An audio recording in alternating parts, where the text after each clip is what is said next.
no. That's a blessing, and it's a blessing that we need to lean into for the good of our neighbor, for the common good of our neighbor. For me, I think what's important to think about is we're probably exiles in ways that we don't anticipate, right? So there are probably ways in which we see that we are accommodating to culture that are invisible to us. And that's where things get not scary, but we should be concerned and alarmed.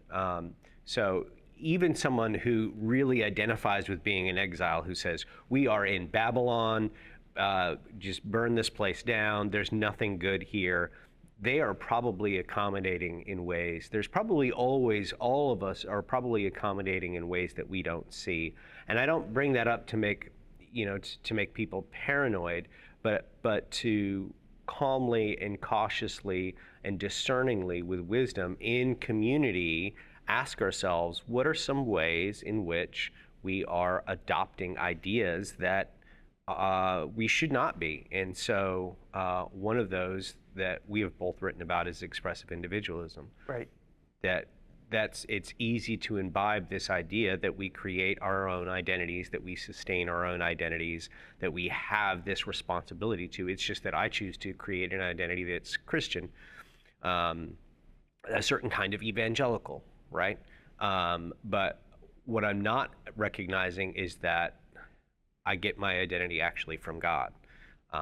And that's where my identity should be grounded. So we're not as different as we think we are. That's the trick, yeah. Right. And sometimes I think the exile language can obscure, can be a cop-out where we say, oh, I know that I'm an exile and I'm living in Babylon. And I want to say, maybe, yeah, you are an exile, but you probably aren't living like one. And it's probably in ways that are invisible to you.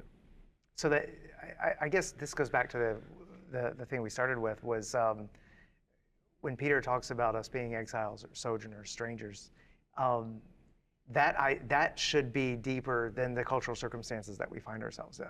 Yeah. Like that's a deeper identity. It's not something we've just now stumbled into or construct. It's actually a way of being in the world that is going to make us in all circumstances stand out at some level. So the real question is, are we standing out as we should, or are we building our identities in the same way as everyone else, to where even though we think we're standing strong, we're just as worldly as others?